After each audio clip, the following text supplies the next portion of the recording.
Greetings. Yes. It's hard to believe it's been a month since I was last here with you all. It feels so good to be back.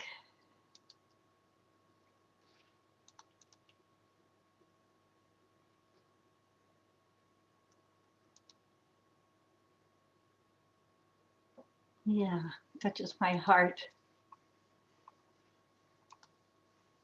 If it in some other realm, medical realm. So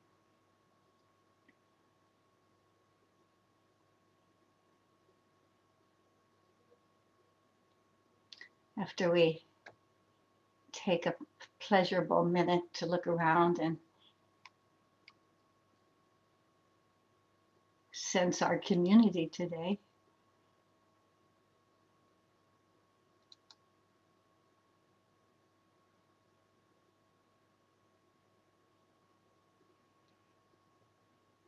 and from the screen and each other's faces, just move back a bit, backwards into our heart, our center, or let's say the one or the place from which we're looking at each other. And when we feel that in us, the one in us who is seeing, possibly delighting, another level of connection opens.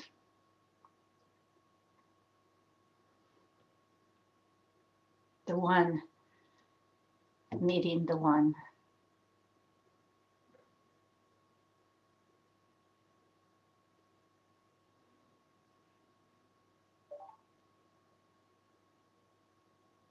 The one meeting the one seeing the one. So eventually, all situations and all conditions and all places reveal themselves to be sacred ground. Our immersion is full of spontaneous utterances about this, speaking to the beloved. Everywhere I go, I see your face.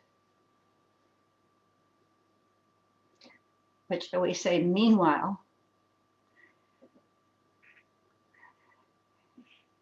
it's good to gather in time and space and attune and practice together.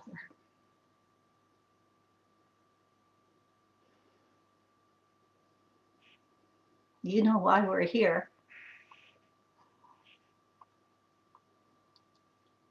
To remember and attune to the infinite while being completely breathing in the world of time and space, which the Sufis, which we call Nasut, this plane of form in which our infinite soul has the delight and experience to experience through our senses. And this happens because our soul, the eternal light, the eternal awareness within us has taken on the garb of physical form.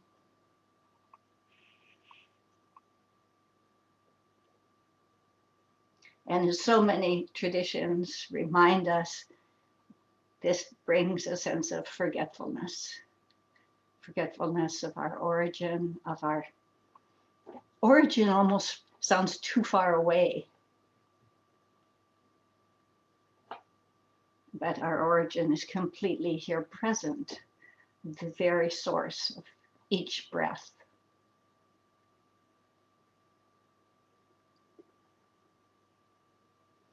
So this is a half hour on Thursday mornings that our shared intention is this remembrance and to support each other in it. So I'd like to start with reading a story. It's about 5 or 6 minutes long. The origin of it is unknown, but comes from a book by the Buddhist teacher Ken MacLeod called Wake Up to Your Life. But he himself doesn't know exactly where the story comes from. Some of you have probably heard this. It's called The Prince and the Horse.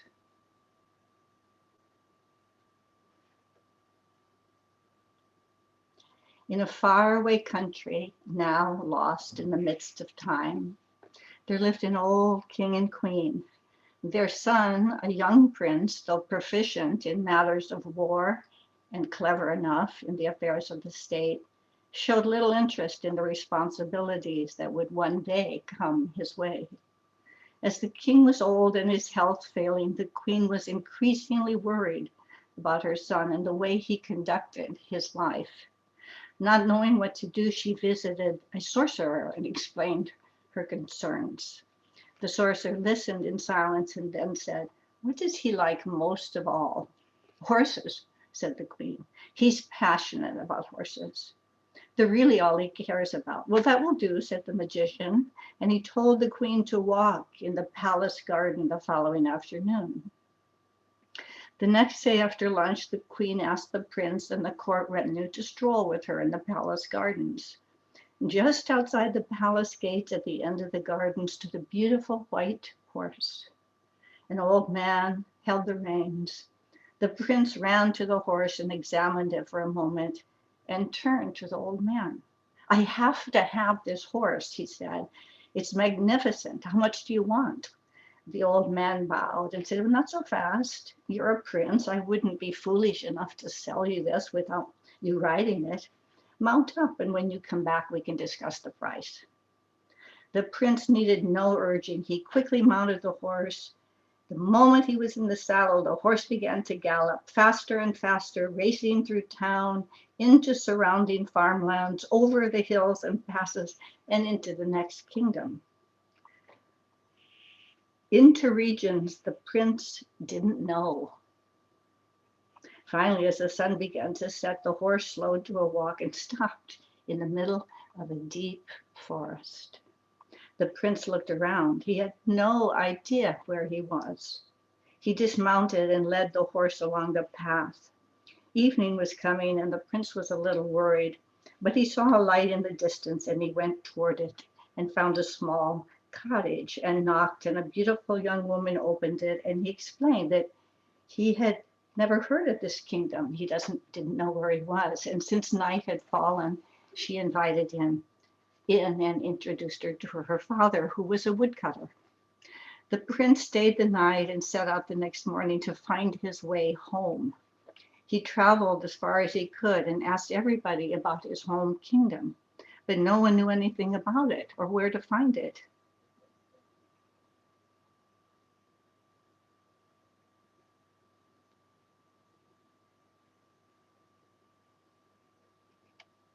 Each night, the prince returned to the woodcutter and the daughter, and finally, he began to help the old man in his work. He was attracted to the daughter, so they married, and he settled down in this new life with a new trade. And occasionally he thought about his old life in the old kingdom, but he didn't dwell on it, and life went on. And he took over the business and stacked the wood, and they lived a happy, peaceful life. And the memories of his former life as a prince faded away. The prince often walked into the forest, and on one of these walks, he came to a glen he had not seen before. And in the glen was a pond that was so still. And he didn't understand why he wanted to gaze into this deep, still pond. One day, while he was sitting by the pond, he heard a cry. His two children came running out of the forest. A tiger was chasing them.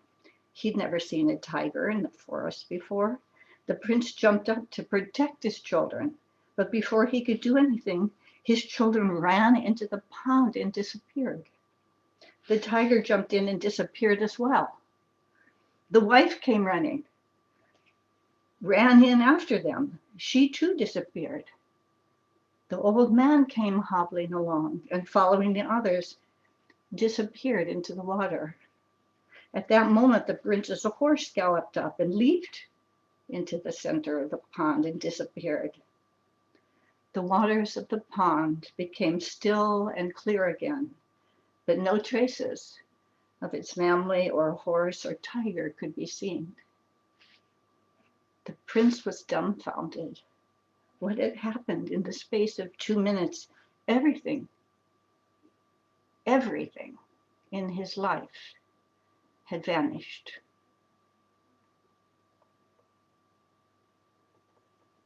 Unable to take in what had happened, he continued to look into the water, perhaps to see something.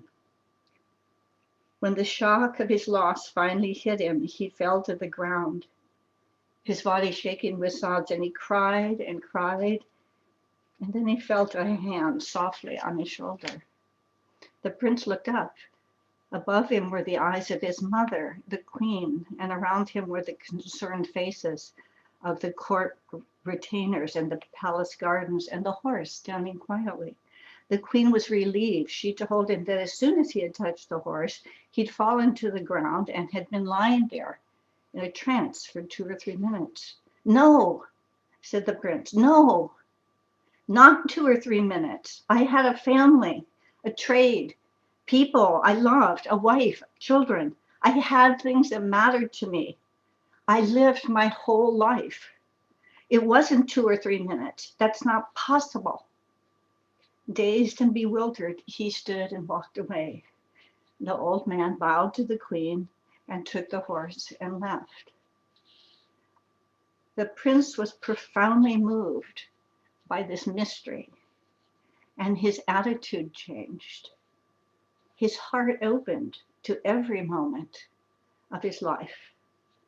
After his father died, the prince ruled wisely and well, fully present and attentive to the concerns and the welfare of his kingdom.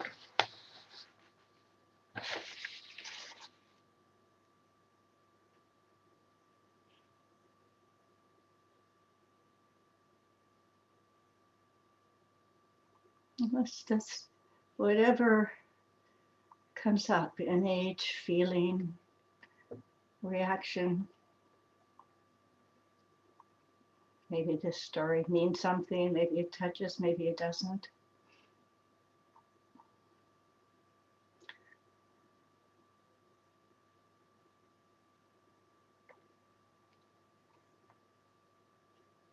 It's stark.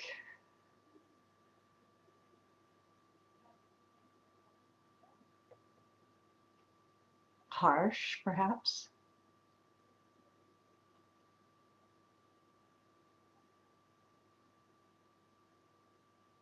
But there are moments in life where this ripping away of the facade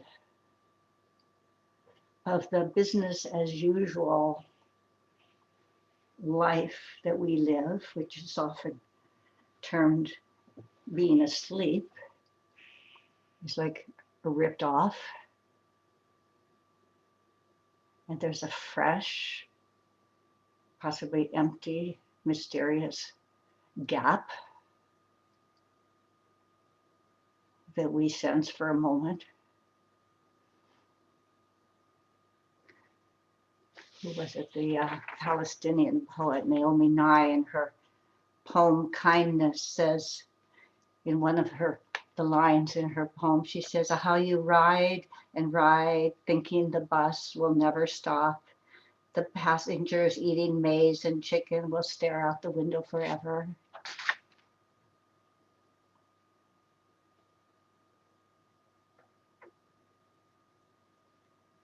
But there is a necessary, should we call it, a necessary difficult moment. Some of us have had this during the COVID times, that when the disruption of business as usual, our body, our aging, a loved one dies, a divorce,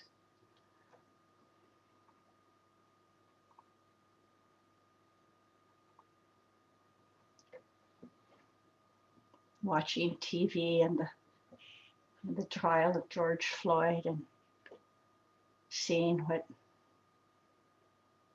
goes on under our noses. All of these shocks, or Mercer calls them initiations, they nudge us out of our complacency. And this is part of when we hear the word waking up, when we hear that concept. What does it mean to wake up? Waking from what?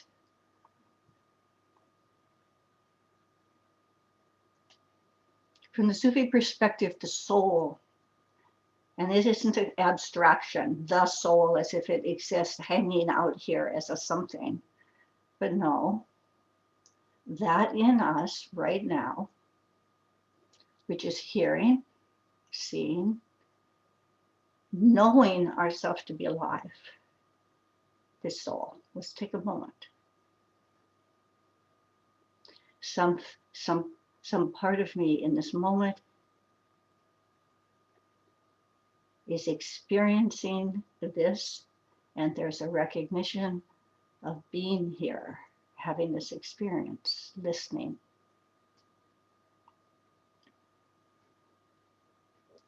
So soul is not somewhere else abstract, right here. So this very existence, okay, again, existence isn't a something we refer to and read about. It's this now.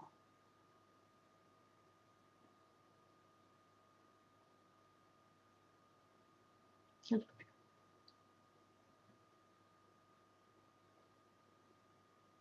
this breathing,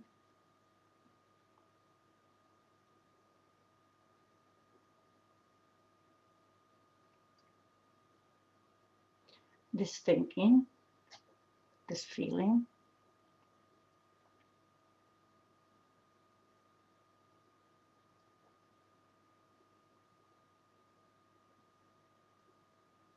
this living,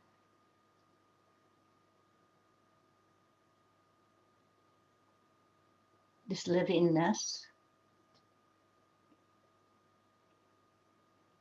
This is what the Sufis mean by soul, this livingness, and this livingness becomes more and more, can more and more emerge in our consciousness. Something like a turning in one's sleep. There's some kind of turning toward, awakening, like a seed. The song that we heard in the beginning, Inayat, this is Rumi's song. Hearken to the reed, crying to be home. So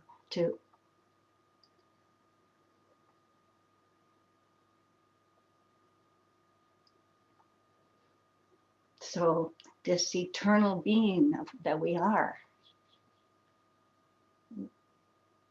it's not mirrored in the world. It's not mirrored in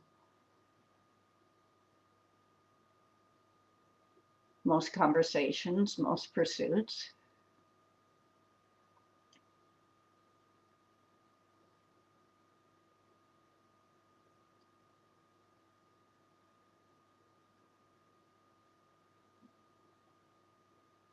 We find it within.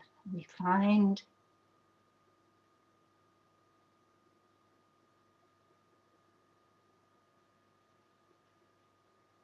let's say what does not run into the pond and disappear forever.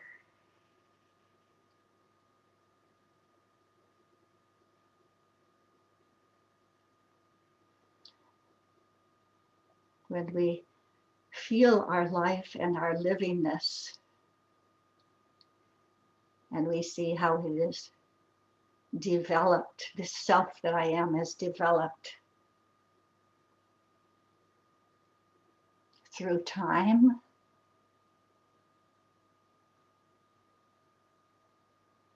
infancy, childhood,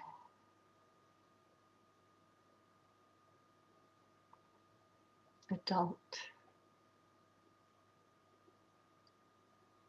old age.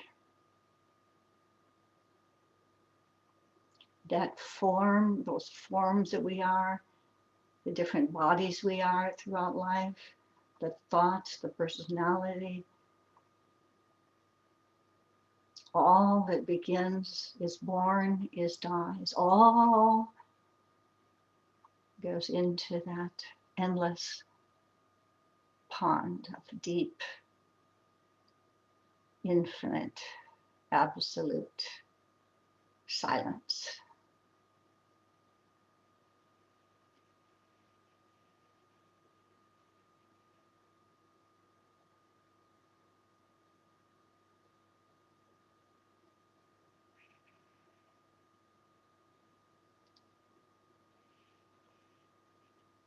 So the Sufis and most paths say,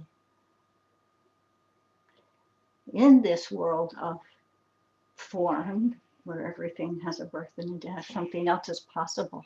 To wake up and discover and find that which is not subject.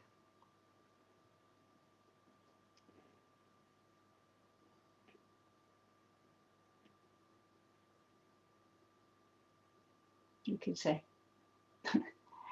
that which is the pond itself, the infinite being.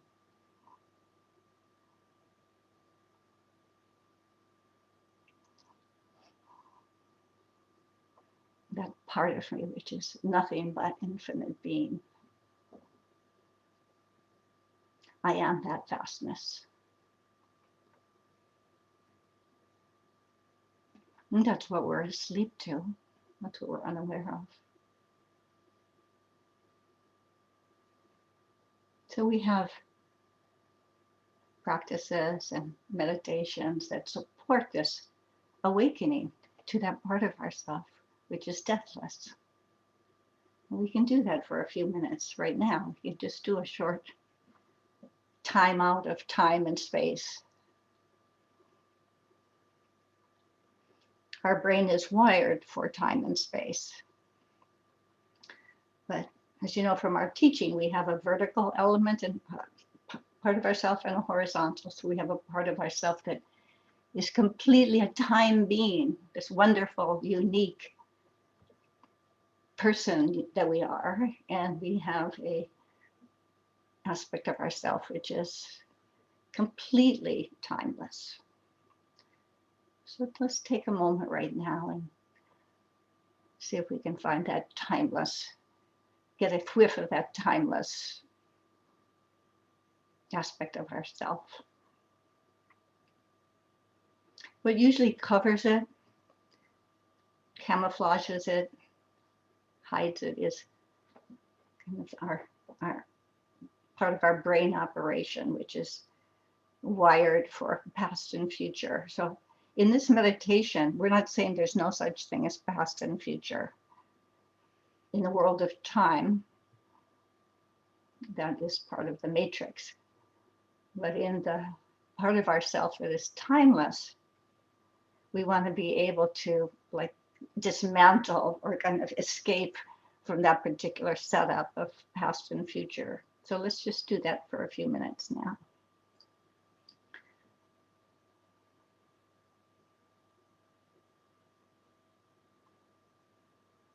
Find your breathing.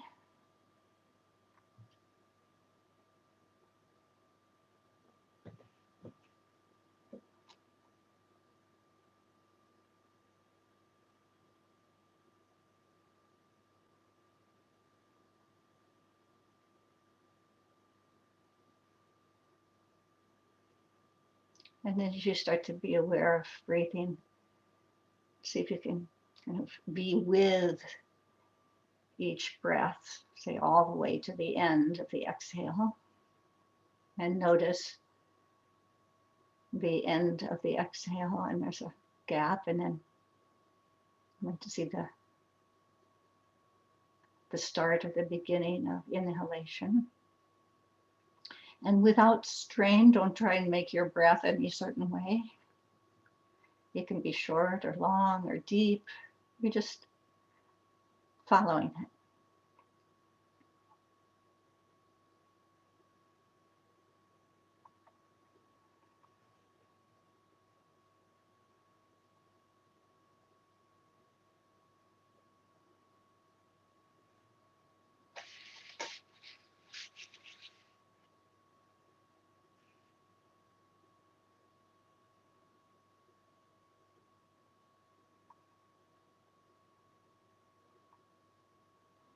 Mersha says God, he uses the word God, I use the word infinite being, is not far away. Infinite being is not far away. Far away is within the space matrix. Infinite being is not far away. Infinite being is closer to us than anything else.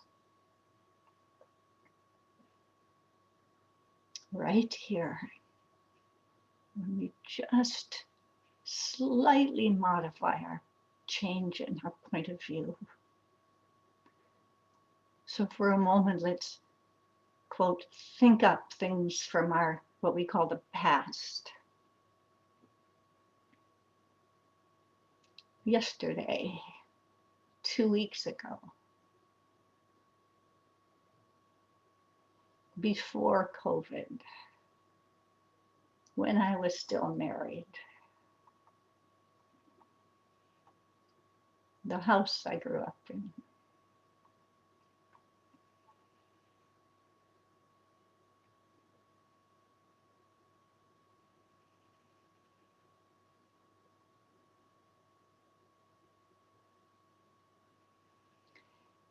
So as these thoughts of past come to mind, just see how they are here right now.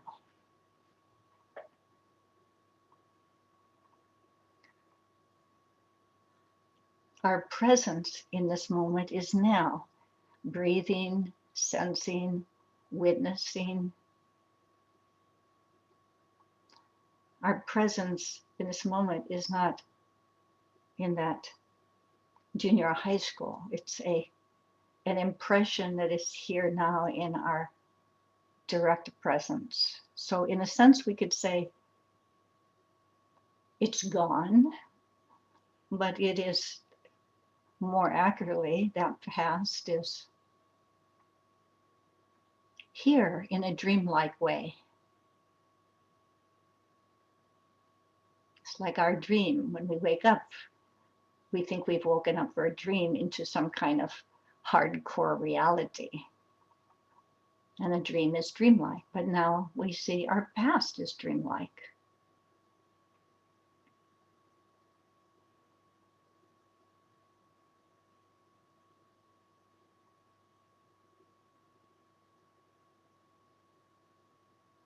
If we can just hold it as dreamlike and then turn our gaze toward what we usually consider future. When I do this, when this class is over, when COVID is over, when. And look closely at this moment right now and see none of that is here in this moment. Those are notions or projections or wishes or fantasies.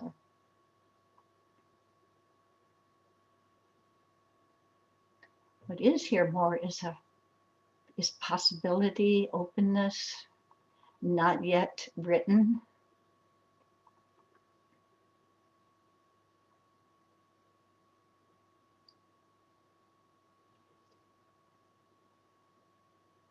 So we'll just sit for a moment, just 1 minute, because our time is ending. In this something like the past is dream, the future is open, not yet here. And what happens if I just abandon a notion of any particular future?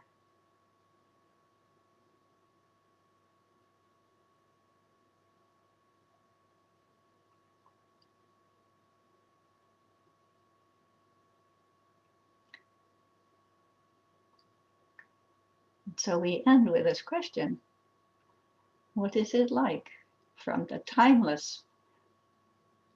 timeless eyes to not be involved or enmeshed in a solidity of some kind of past as giving us a sense of self, or a future that's like railroad tracks. We think we know where it's going to go.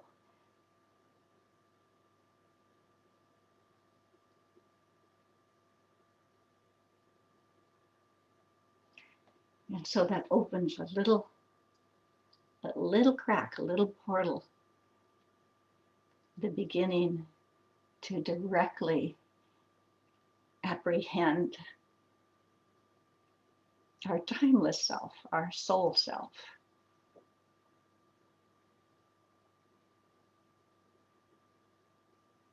We could also say presence, being present. So since our time is up, we'll continue this meditation just for a few minutes as we're listening to a song together. And those of you who wish to stay for it, it's a song about being awake, written and composed by our friend Gayan.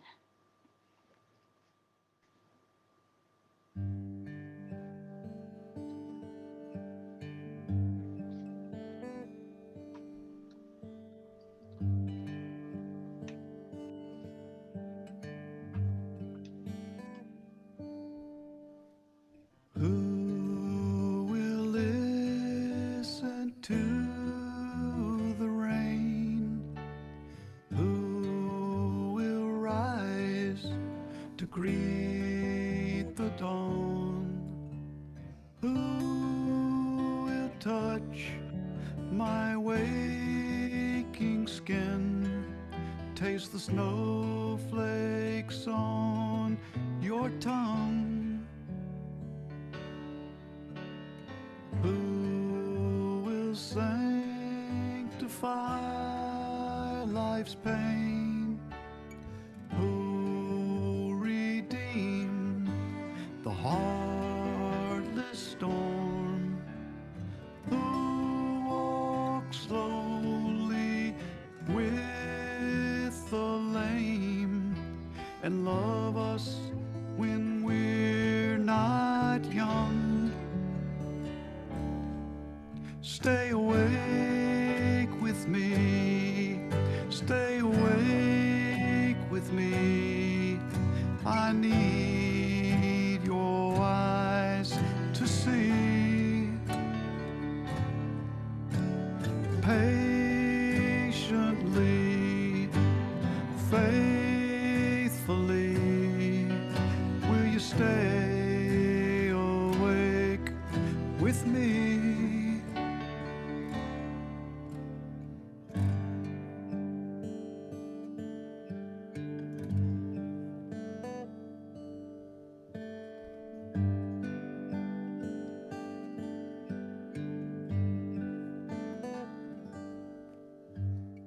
How do hearts grow glad again and ripen till they're sweet and strong?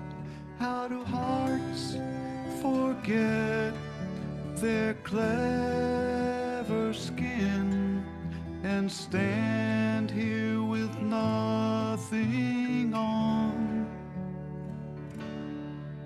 It's those who know where joy begins and who remember freedom's song.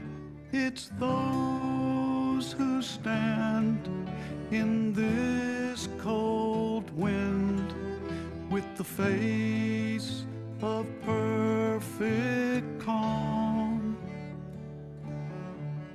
Tell me honestly, will you wait with me? Who knows how long that it might be? Patiently, faithfully, will you stay awake with me?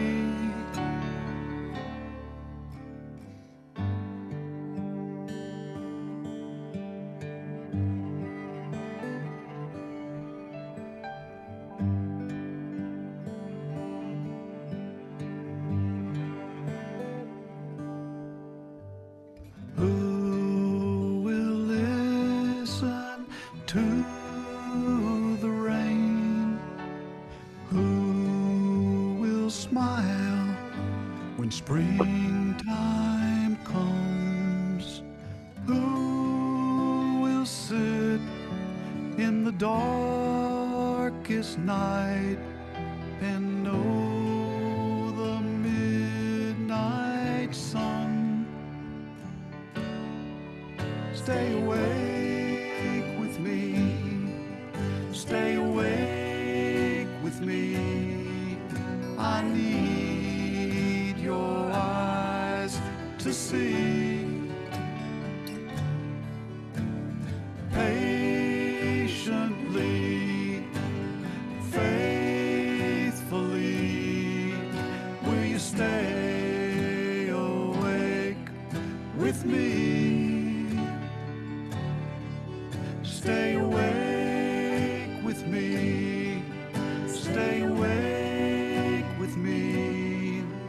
I need your eyes to see. Patiently,